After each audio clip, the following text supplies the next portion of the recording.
How you doing, everyone? Blog Thanks Talk for tuning Radio. in to the Knicks Discussion. Now, I know it's been a rough start for our Knicks, unfortunately, but I guess the good thing about everything is that they're only 5 games out of first place. Thank God that they're in the crappiest division in the NBA, but, I mean, we can't be mad at that. 5 games out of first place with a 9-21 record. I mean, that's just amazing right there. But still a lot of basketball left to be played, so, I mean, I have faith that our Knicks could turn things around and hopefully win the division like Woody has promised. Woody said that he feels that he can turn things around and get the Knicks back on the right track, and I'm hoping he can do that. Now, the Knicks are a season high, 12 games under 500, and as we all know, the Knicks finished with just 28 losses all of last season. Now, it's obvious that Melo has been out, with a sprained ankle, and prior to this, Chandler has been out, Felton has been out, Prigioni has been out, Kmart has been out, Meta has been out. I mean, injuries have unfortunately been, the Knicks have had a lot of injuries so far this season, so, I mean, of course that has a lot to do with the slow, crappy start, but like I said, 9-21, with a 9-21 record and just, 5 games out of first place, that's just amazing. Now, since Melo has been out, the Knicks have been outscored by 67 points. Now, everyone knows that Melo is basically the Knicks offense. He's led the team in scoring in all 27 games prior to Wednesday, so he's being missed, obviously. Everyone knows that Melo's being missed. If you watch the Knicks, you can tell that the offense has been lacking without Melo in the lineup. Now, like I said already, there's just 5 games out of first place. That has a lot to do with the crafty Atlantic division. It's crazy because this division has been it's basically the opposite of what everyone has expected. Everyone expected the Knicks and the Nets to be on top of this division, but instead it's the Raptors who smacked the Knicks these last back-to-back games. But, I mean, in the long run, I can honestly say that I see the Knicks finishing on top of this division once we get healthy and, once Woody finally gets everything in order. I could see the Knicks winning this division. Now, you asked me if they deserve it. I mean, I'm a Knicks fan, so I'm going to say they deserve it, but I don't, like I said, thank God for being in the Atlantic division. Now, my first question for you guys is, been a rough start for the Knicks, but, who has to step up? Everyone is going to say Shump. I know there's going to be a lot of people here saying Shumpert is, the main problem here. Yeah, Shumpert has had a shaky start, but when you're 9-21, it's not only Shumpert, it's 5 guys on the floor at once. So who do you feel has to step their game up? Let's start with you, 516-605. Thanks for calling in. 516-605, you there? Nope, next caller. 516-506. Thanks for calling in, man. Excuse me, what you say? You think what? Another caller. 862-290. Thanks for calling in. Now, who do you feel has to step their game up a little bit to get the Knicks going in the right direction here? I feel like it's the whole squad. Like, everybody just needs to step up and do their thing. It's tough because, Melo is the star of the team, but everybody has to do their thing. Like, everybody made it to the NBA for a reason. Everybody's a star. I feel like everybody has to step up and contribute some way or form.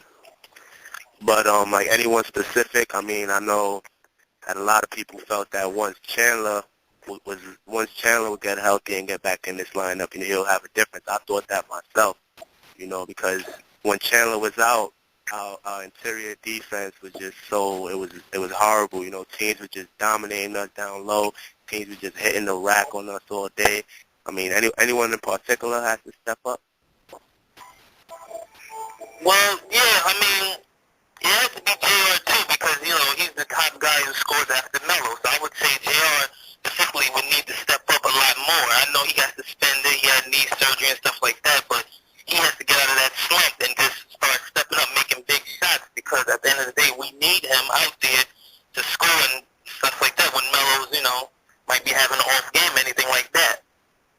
We need JR. I agree with you. I mean, I think that JR is kind of, feeling a little pressure because Melo is out, so he knows that he's the next option and everyone is expecting him to step up. But I'm gonna live and die with JR. I mean, he was a big part of our success last year, and I want him to keep shooting. I know some fans who hate when JR just be chucking up them shots like that, but that's who JR is. That's what we paid him for. We know the type of player he is. It's not like he's playing different now. Like, that's what I don't understand about fans. Everyone was loving JR last year when he was chucking up all these threes and taking all these crazy shots.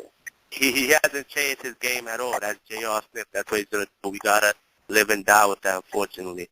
Now, 516-605, thanks for calling in. Who do you feel has to, step their game up and get this team going in the right direction? 516-605.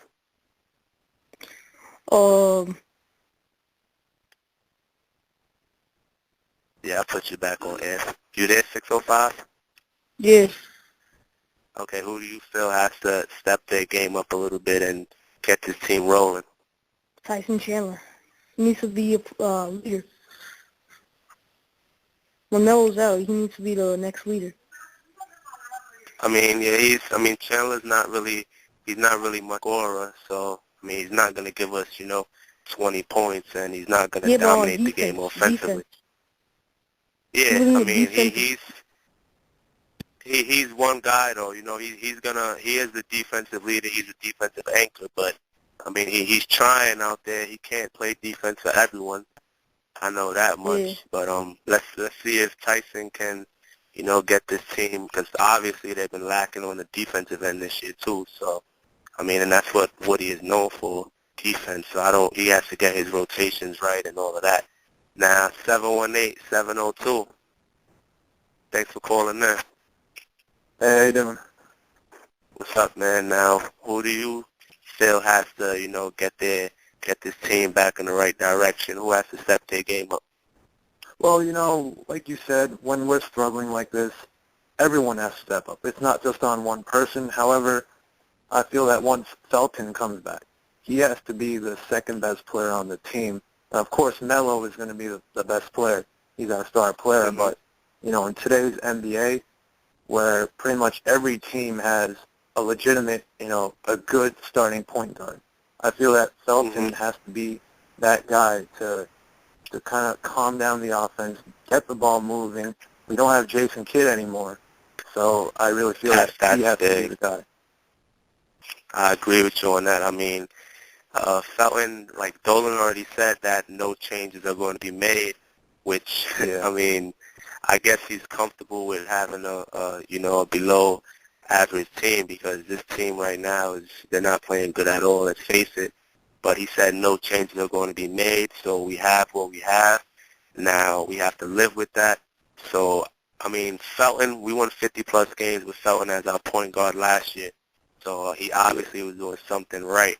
So hopefully once he's healthy, he can get us going in the right direction. Prigioni as well. But I also think that Woody needs to maybe use the 2-point guard lineup a little bit more, because we had a lot. Yeah, I like that last year. That was good. Yeah, the 2-point guard lineup, and with Bargnani and Chandler on the same floor, I don't like the two of them on the floor together. I don't know if I'm the only one, but Bargnani needs to learn how to get a little more aggressive on the defensive end, because he's lacking there. He's really lacking there now. 646-861. Thanks for calling in. 646-861. You there? Oh yeah. All right, my fault. So yeah, I think our guards have been lacking defensively also, because all these games we keep losing. The point guards that we're playing against, the shooting guards we're playing against, they're dropping career highs on us. They're getting double doubles. Oh man, that's annoying me. The career highs, man. I mean, it feels like almost not every game, probably every other game I watch. It's some not a no-name guy, but this guy's just always dropping career highs on us. I don't understand that. It's like guys can't miss when they play the Knicks or something. Yeah. That makes no sense to me. But we don't got the swagger back in the Garden anymore. Really upsetting. Yeah, losing at home. I don't understand that either. We already have more home losses this year than we had all of last season. That's not a good sign at all because, it's obviously harder to win on the road than at home. So when you're not getting it done at home, I mean, it's not happening nowhere. Big right there. Yeah. Exactly. But I mean, like I said, the season is still very young, so let's see what our guys could do, man. Hopefully we could turn it around. 5 games out with a lot of basketball left to be played. Anything could happen. I mean, I know a lot of people getting tired of hearing that, but it's just the facts. You're only 5 games out, so it's still possible to turn things around. Now let's talk about Shumpert a little bit now. Now, I mean, Shumpert is my boy. I like Shumpert. I don't want the Knicks to trade Shumpert, if you ask me. I mean, we all know what he brings to the table on the defensive end. Shumpert's an energy guy. He's a guy that's going to hustle on defense. He could guard most teams' best players, most teams' best scorers. Shumpert is comfortable guarding them. Now, offensively, he hasn't been what we all expect him to be. I mean, I think that has, not putting blame on Shump, but he definitely has a lot to do with the Knicks' slow start because Woody and the rest of the coaching staff, they were expecting him to put up way more points than he has put up so far. I mean, he's not shooting well. He's not driving to the rack. I mean, I don't know what it is with Shumpert. I wish I could ask him myself. Maybe he doesn't want to be a Knick anymore. I don't know what it is. Now he's averaging, what's he averaging on the year? He's averaging 6.2 points per game on the year. And, I mean, Hardaway Jr., who, he's been exciting so far. I like what I've seen from Hardaway Jr. I mean, I think he's very explosive, got a nice 3-ball, got a nice little mid-range. I mean, they better keep him around. I like Hardaway Jr., but, I mean, he's outplaying Shump. He's probably, it's safe to say he's outplaying JR, too. He's more of a consistent shooter than the both of them. But what do you guys think? Is it time to bench Shumpert? Is it time to start Hardaway Jr.? What do you think? Woody keeps starting Shumpert for a reason. He doesn't want to bench him, but I see a lot of fans saying almost after every Knicks game, why is Shumpert starting? Why is he out there? I mean, what do you think? Should the Knicks bench Shumpert and start Hardaway Jr.? 646-861. Yeah, I think I love JR, right?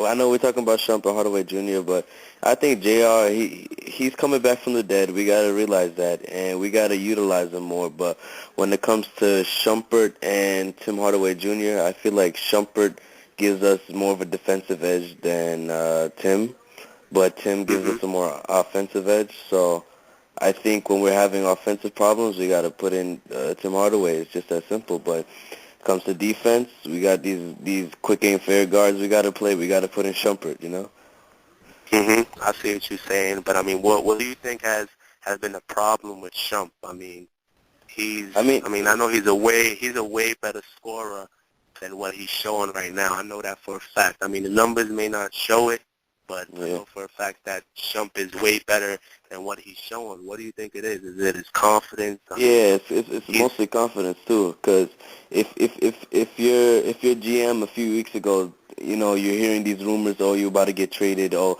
you're not going to play as hard, and that probably has a lot to do with his confidence level.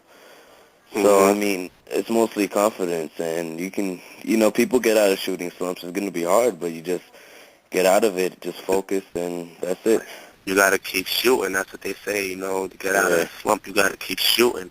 I mean, like I said, I'm living and dying with Shump. I mean, like I said, I've seen him do some good things already for the Knicks, and I'm just hoping he turns things around soon. I mean, the Knicks need him to turn things around. It's just a matter of when is he, going to finally get out of the slump, hopefully soon. Now, 516-605. What do you think? Is it time for the Knicks to bench, start Hardaway Jr.? What do you think? Start Hardaway. Start Hardaway Jr.? Yeah. Why do you think Because so? I mean, because on the fast break he's so explosive. yeah, you think he's ready to, take over that starting role, or Yeah. how about him on the defensive end? He got improved. Because obviously with Shumpert in the lineup, we have the defensive edge. So if he's not starting anymore, that's obviously where the Knicks are going to be missing his, the defensive edge that he brings to the table. So let's see what happens with that. Now, let's talk about Jeremy Tyler a little bit now. I know you guys remember him from the Summer League. Jeremy Tyler, he's actually doing pretty good right now in the D-League. He's averaging 6.2 points per game. Tyler is averaging 18 points and 10 boards so far in 6 games for Erie now. The Knicks are obviously down low with the big men. They're not grabbing boards. Besides Chandler, it's really no big man in there who's grabbing boards. So, the Knicks are going to call Jeremy Tyler up any day now. Who do you think has to be cut? 6'4", 6'8", 6'1". Damn, it's really difficult to say who gets cut because, getting cut is a real big deal. But, I would have to say maybe somebody off the, deep in the bench. Maybe we go Troy Murray. I think he's been playing pretty good, even though they play different positions. I think we're more in need of that young big rebounder than we do a point guard because our point guard. I'm sorry, that was my brother. So we need more. Yeah, we need more of a young rebounder than we do a point guard. It's just for the point guards, I'm not really mad about them because half of them are injured basically, and I think it's more of that big man that's lacking that we need. I agree with you. That's why, Tyler is going to get called up any day now because the Knicks obviously need some big man help, and they're hoping that the young Tyler could provide that. I'm hoping that. Now, 585-233. Thanks for calling in. You're welcome, man. Now, what do you think about the whole Jeremy Tyler situation? Are you excited that he's about to get brought up? Can you think he can provide a little spark to the team? What do you think? Yeah, I really think he can because I see he's averaging 18 and 10, which is pretty. I guess he's doing pretty good. But who we gonna cut Chris Smith? Are we cutting Cole Aldridge? Do you hear about any of that? Yeah, I'm pretty sure they're gonna cut. I'm pretty sure he's gonna cut Chris Smith. I'm pretty sure Chris Smith is doing nothing but clapping and cheering everyone on. So I'm pretty sure he's going to be the guy cut. They're going to keep Aldridge because he's a big body, or, God forbid Chandler gets hurt again, or they're going to keep the big bodies. They don't really need Chris Smith. They got enough guards. And, especially once Felton and Prigioni come back, Chris Smith is going to be useless. So, but yeah, let's talk a little bit about. What do you What do you think the Knicks aren't doing this year that they were doing last year? Now, one obvious thing is that they're not hitting their threes. The Knicks lived and died by the trade ball last year. They were shooting teams lights out. They're not doing that this year. But that's not the only thing. Obviously, that's not the only thing. Now, what do you think? 6'4", 6'8", 6'1". What are the Knicks? Because, all right, if you look at each one of our players, our lineup, we don't have bad players, necessarily. J.R. Smith, Carmelo Anthony, Tyson Chandler, Bargnani, and most of them used to be all-stars. Most of them were great players, and they still are. But I think it's just we're not focused. That's probably the word for it, because you can have this nice Hall of Fame lineup like the Nets, but not produce as much because you're not focused.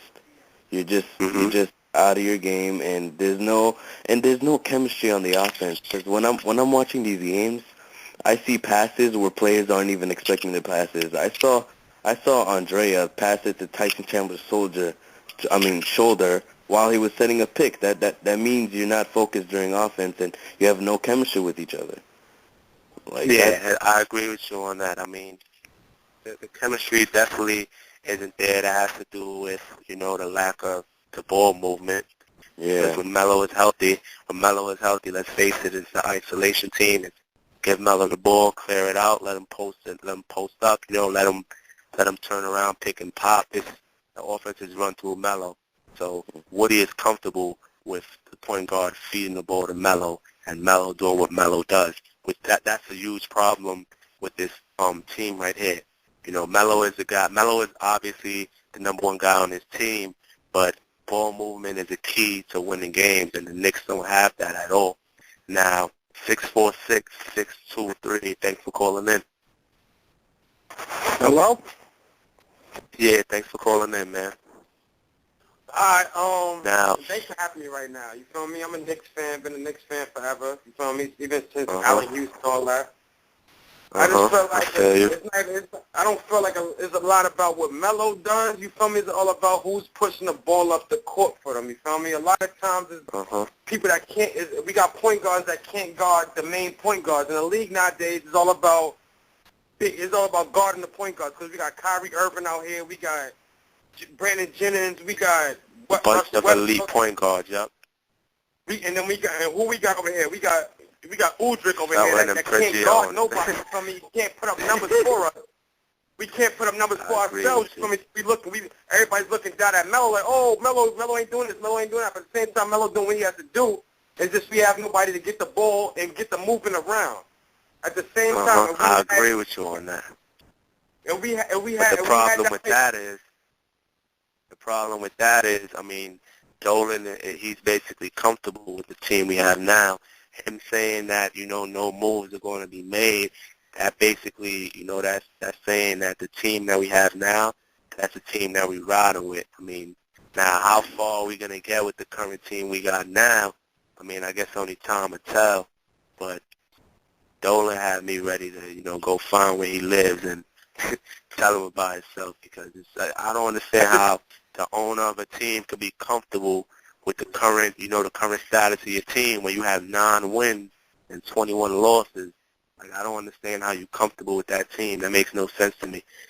Now, 703-582. Thanks for calling in. Hello? Yeah, thanks for calling in, man. Yeah, man. Now, what do you think? What are the Knicks not doing this year that they did last year, which was a big part of their success last season? What are they not doing this year? They're not moving the ball. The ball. I mean, sticks. okay, and whose fault is that? Why aren't they moving the ball? Whose fault is that? It's everybody's fault. You can't just blame one person. It's everybody's fault. Yeah, I mean, it's everybody's fault. Yeah, what you was about to say? And Mike Woodson don't even have his rotations down. Yeah, I think that has a lot to do with him not getting, consistent bench play besides Hardaway Jr. That's why his rotations have been shaky this year. Because last year he had, guys who were consistent off the bench, guys who he knew what he was going to get from. This year is not like that. It's just, Hardaway Jr. is basically the only spark the Knicks have.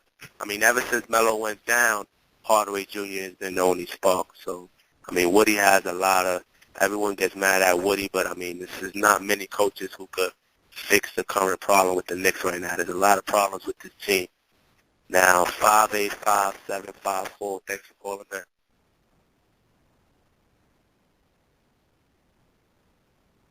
Oh, he just banged it off the line. Now, I just want to talk about one more thing now. How do you guys feel about Dolan saying that Woody's job is safe? I mean, he said that no trades would be made, and he said that Mike Woodson is his guy. How do you feel about that? 646-861? When it comes to Woody, I actually think that he's a pretty good coach. When D'Antoni bailed on us, basically, he brought us back from having we finished the season, his first season with us, 18-6, I believe. And I think as a coach, he's pretty solid. His defensive is a defensive-minded coach, and you can't really blame the coach in those situations. When your players aren't shooting the ball as efficiently as they were, you can't really blame them. You can't really blame the coach. It's up to them. But when it comes to he's not the one putting up the jump shots. I agree with you on that. Yeah. But when it comes to the trades, I'm really shaky on that too, because if trades can really mess with the chemistry that you might have, the little amount of chemistry that you have, because it's like all right, let me trade.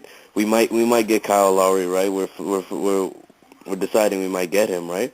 But that by itself can just ruin the chemistry and throw everything off balance, because it's like you can't win championships with money. You can't buy championships. It has to come from heart. It has to come from chemistry. Well, the Heat bought championships by bringing in LeBron and Bosh and all these guys. So I mean, I have to disagree with that right there. It's possible, but you're right. Trades can mess up chemistry.